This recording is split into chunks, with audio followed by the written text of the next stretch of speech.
Ladies and gentlemen, this is DVP World. I'm your host, Benjamin Lee, and welcome aboard the Eastern Express. Now, the amount of Georgian moonshine that you're going to need to understand what the heck is going on over there in the political scene, well, that would be enough for a week-long Polish wedding. Now, we need to talk about the country that sits snug between Europe and Asia, the one that gave birth to Stalin and still finds ways to outdo itself in political drama. On December 14th, an electoral college of sorts picked a new president for Georgia, one Mikheil Kavelashvili. Now, if you're wondering, isn't Georgia a democracy? Well, funny story actually. Apparently, some bright sparks decided, hey, why trust millions of citizens with a vote when we can just, ask a few hundred people who's best suited to lead? Now, without further ado, let's take a look at our latest report to find out more. Prezidentობის kandidāts Mikheil Kavelashvili. Inside the Georgian parliament, the announcement of Mikheil Kavelashvili as the country's next president was met with thunderous applause from the ruling party. Outside, no one was in the mood to cheer. These people have been protesting here for weeks, ever since the pro-Russian Georgian Dream won re-election in October and froze EU accession talks until 2028. Today's presidential elections cannot be legitimate simply because the parliamentary elections were falsified, and basically a non-legitimate parliament cannot elect a legitimate president. Since the change of regulations in 2017, the president of Georgia is appointed by an electoral college in the parliament. This year was the first time this new rule was used. With no other candidate running, the election of former footballer Kavelashvili has secured the ruling party's grip on power. In Georgia, it's dreadfully scary because one party that has pro-Russian liquids into its ideology forms the government, elects president, implements laws, draft new laws that are very dangerous for the constitutionalism of Georgia. So this is dangerous.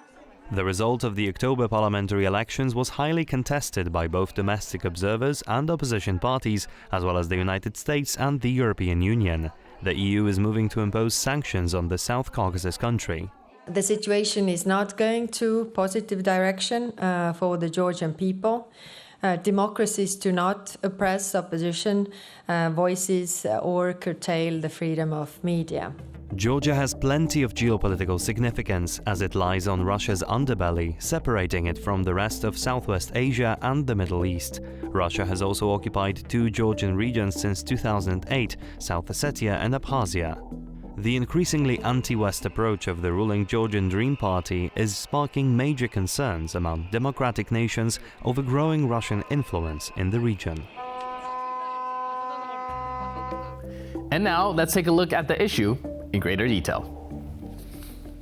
Now, this electoral college, made up of 300 individuals, gave Kavelashvili 224 out of 225 votes cast. So if you're wondering how that's even possible, trust me, the opposition and the current president, Salam are asking the same question. And they're not cool with this. The sitting president has effectively refused to cede power. So now we have a glorious scenario of dual power. The ruling party is behind Kavelashvili and clearly think that this new guy is their insurance policy, their yes man in chief, their absolute monarchy via democratic backdoor. Meanwhile, President Zurabishvili is digging in, declaring herself the only legitimate leader. Now, if this were an action movie, now would be the part where the hero says, "This town ain't big enough for the both of us," and then start throwing chairs. But it gets better, or worse, depending on your threshold for political craziness. Ever since the parliamentary elections on October 26th, elections the opposition claims were rigged, protests have been rocking Tbilisi. These protests escalated when the Prime Minister, Irakli Kopakhidze, announced on November 28th that Georgia would postpone its EU accession talks until 2028. For Georgians longing for a closer relationship with Europe, that's like telling a kid, we'll go to Disneyland in 4 years. Well, the kid was already holding a Mickey Mouse ticket in their hand. So now the streets of Georgia's capital are filled with demonstrators demanding new parliamentary elections, this time under international supervision. These protests aren't neatly organized by a single party, and that's actually interesting. The movement's main objective is straightforward: no more fake elections and no cozy deals behind closed doors. The cops have apparently been getting a little bit too enthusiastic with their batons, and there are even reports of provocateurs who show up to beat people up and give us, the newscasters, the kind of footage that makes you say, ah yes, democracy at work. Now, if that wasn't enough, the newly elected president isn't exactly a beacon of economic or political brilliance. The man's claim to fame? Well, he's a former soccer player who once played for Manchester City. This may be the first time in modern European politics that a major crisis was triggered by a guy whose CV includes kicking balls and occasionally scoring goals.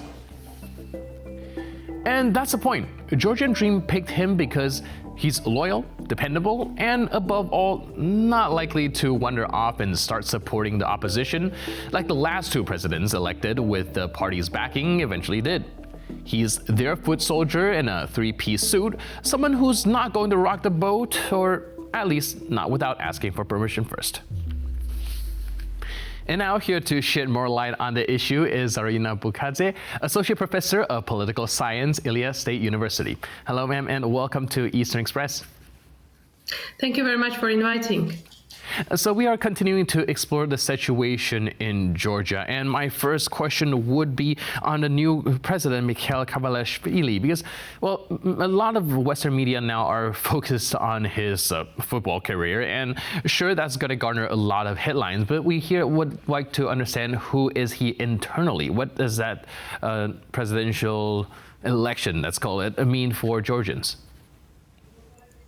Well, this presidential election, first of all, is not considered legitimate among the Georgian citizens. And if we look at who recognized these elections, these were mainly the neighbors from Armenia, Azerbaijan, and also Lukashenko from Belarus, and perhaps the Russia that approves his candidacy and recognizes him as a president. But when we look at the statements by the Western leaders, including United States and also EU member states, mainly the Salome Zurabishvili, the current president, is acknowledged as the legitimate and the current president of Georgia. As for himself, he is not an experienced politician. He was a former football player in some of the team in Russia and then in some of other European football teams. He is known as a critic of the West, and he is one of the initiator of the law on foreign transference of foreign influences, and also he is quite an ardent critic of West and promoter of the anti-Western propaganda. So, but he seems very loyal to the current ruling elite, and also he represents the far-right group within the parliament, that it is the People's Power, and as it is known, People's Power seems to play a role of the pseudo opposition, cultivated opposition, in order to somehow give legitimacy to the current parliament. As you know, as a result of the October parliamentary elections, the Georgian opposition, real opposition, boycotted the legislative authorities. So this sparked, obviously, the parliamentary elections, a debate, and also nationwide protest in Georgia. And in addition to this questionable elections, the most key pivotal issue was about suspension of EU integration, the statement that was officially made by the Prime Minister of Georgia. And this obviously triggered the non-stop demonstrations in Georgia, not only in the capital, but also in the other major cities of Georgia. All right, speaking of these demonstrations, we're getting a little bit of mixed messaging when it comes to what's the situation on the ground. So I'm also hoping that you can help us shed some light, because, well, some people are telling me that ever since the newly appointed president, it kind of injected another wave of anger and enthusiasm when it comes to people coming to the street to protest. But our correspondent on the ground are also telling me that the kind of action seems to have died down a little bit. What's the actual situation right there? Well, I would not say that the anger has somehow died or faded away, because the people are organizing self-protests, and these people are representing the different segments of the society. This means the doctors, professors, academics, students, workers, bankers, representatives of the big businesses that today made the statement that the way out of this political crisis is in a new parliamentary election. So the demand of the protesters is, number one, releasing all the detainees and that were arrested with the disproportionate use of force during the demonstrations and brutally raided and also beaten. And some of them are in jail. So these number one requirement. Second, this is a new parliamentary and presidential elections. That's very important in order to make the political spectrum more legitimate. And third, continue and return on the path of the European integration. Basically, the fulfillment of the first two conditions and first two requirements means that we are back to our one track and that we don't drastically drift or shift our foreign policy, and we don't become the consolidated authoritarian regime. So there's a huge public and popular resistance, so I would say, from the citizens of Georgia, including political opposition. But as we say in Georgia, there is a popular saying, everywhere demonstrations, nowhere organizers. Similarly, we have this statement about expressing the grave human rights conditions that reflects everywhere police, but nowhere justice and fairness. So this is how this phrases pretty much reflects the current struggle, democratic struggle of Georgian people. All right, and you mentioned, I think, a key word that is very important discussing Georgian politics going forward, which is the term legitimacy. You mentioned that most of the Western countries still put their support behind the supposed outgoing President Kavelashvili, while, of course, the Georgian Dream Party, as well as Belarus, Russia, they are standing behind the newly appointed Mikheil Kavelashvili. Can you help us understand what's the situation going forward? Because I do understand that the Georgian presidency is more of a ceremonial position. Does the sitting president, Kavelashvili, still have any sort of political power? Can she still enact any sort of change with the backing of the West?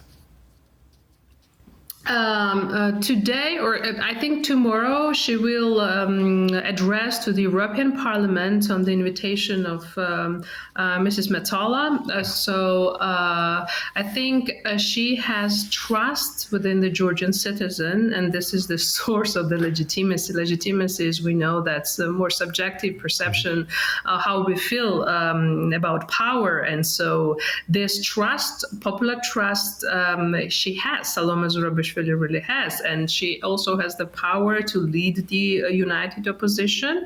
As for the next steps in terms of presidential, what will be the next is the inauguration of the so-called named president, Kavelashvili, that was elected by this electoral college with 300 representatives, where the opposition was not present because the real opposition boycotted the process, and therefore it raises a lot of questions about the legitimacy of this legal procedure. So what we will have until the end of the December, again, the political crisis, and there might be, new president should occupy the presidential palace after his inauguration around 30th of December, and I'm not sure, it's quite unpredictable. It will be a very unpredictable situation by then. But as we see, domestic and international legitimacy is in favor of current president that was directly elected 5 years ago in Georgia, President Salome Zurabishvili. And how's the government even functioning at this point with most people not really backing it? Is it still running? Is it still functional? It seems functional in a way that, making some routine affairs basically on the level of bureaucracy and technocracy. But also I would want to raise your attention about the recent amendments in the laws of public service, because public servants were among the key drivers of the protest. And now there is the amendment according to which the supervisor can cut 20% of the salary if they somehow are arbitrarily dislike the actions of his or her subordinates. And also another important issue is about the language requirement, that the on the top or on the middle range positions, the people who occupy these positions are not required to know the Georgian language. And obviously this amendments is alarming, in addition to other amendments in the law of police, in which the police can conduct a preventive arrest, which contradicts all human rights standards, international standards. So this means and indicates that the current ruling party wants to consolidate power, and for this purpose they are going to make certain more draconian amendments that I would say is more draconian than the transparency law that was in May adopted. So it's really a big struggle. So people are on strike, citizens, workers, or including public servants. So it's difficult to function properly, but the state still performs its basic functions owing to these honest public servants. Right. So we'll have to see how this situation develops. Meanwhile, it does seem like there's a lot of political turmoil inside Georgia. Thank you so much for your input and insight in helping us breaking all of this down. Appreciate it. And thanks for being with us on Eastern Express. Thank you. Thank you. And now we're moving on to the Eastern News Flash, a series of all the other stories from the East that you don't want to miss.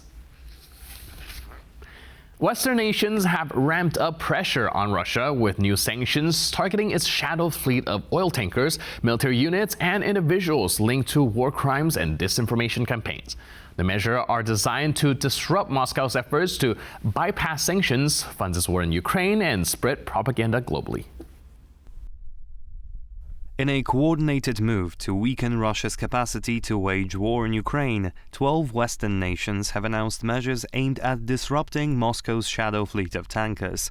These old, uninsured vessels are used to evade sanctions and maintain revenue streams, raising fears of environmental disasters due to their poor condition.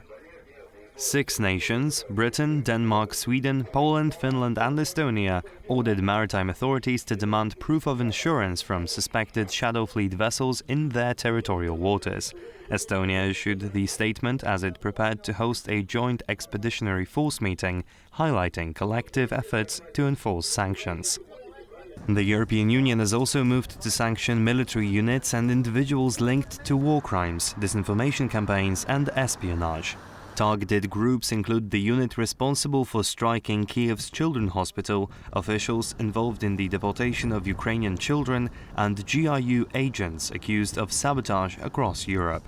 The EU also strongly condemned Iran and North Korea for supporting Moscow, citing military cooperation and the deployment of North Koreans to the front lines as threats to global security. In Syria, Russian forces face an uncertain future after Islamist-led rebels overthrew Bashar al-Assad's regime and seized control of key regions, including the strategic port of Tartus. The former Syrian president has released his first statement since escaping to Russia. Russian troops in Syria are maintaining a cautious presence at the Tartus port as Islamist-led rebel forces now controlling the region establish their authority. Fighters from Hayat Tahrir al-Sham, which led a swift overthrow of Bashar al-Assad's regime, have taken over the port's main gateway, but are under orders to avoid contact with the Russians, whose military enclave remains operational. The Kremlin has acknowledged uncertainty over the future of its bases in Syria. These outposts, including the Tartus naval base, the only operational port Russia has on the Mediterranean, and Khmeimim base, are key to Moscow's regional operation. In the first statement since the fall of the regime, former president of Syria, Bashar al-Assad, said that he fled Syria only after Damascus had fallen, and claimed that Moscow requested he be evacuated to Russia. After his ouster, reports surfaced that Syria transferred over $250 million in cash to Russian banks between 2018 and 2019, possibly funding Moscow's military intervention. The funds sent aboard flights from Damascus were deposited in banks sanctioned for aiding the Assad regime's evasion of international restrictions. Hungary and Slovakia are blocking European Union efforts to impose sanctions on Georgian officials following the crackdown on pro-Western protests. While the veto has stalled measures such as asset freezes and visa bans, EU foreign ministers are moving forward with plans to restrict visa privileges for Georgian diplomats. Hungary and Slovakia, led by pro-Russian populist governments, have blocked a European Union proposal to impose sanctions on Georgian officials following the violent suppression of pro-Western protests. The measures, which required unanimous approval, included visa bans and asset freezes targeting leaders in Georgia's ruling Georgian Dream Party, accused of using force to stifle dissent.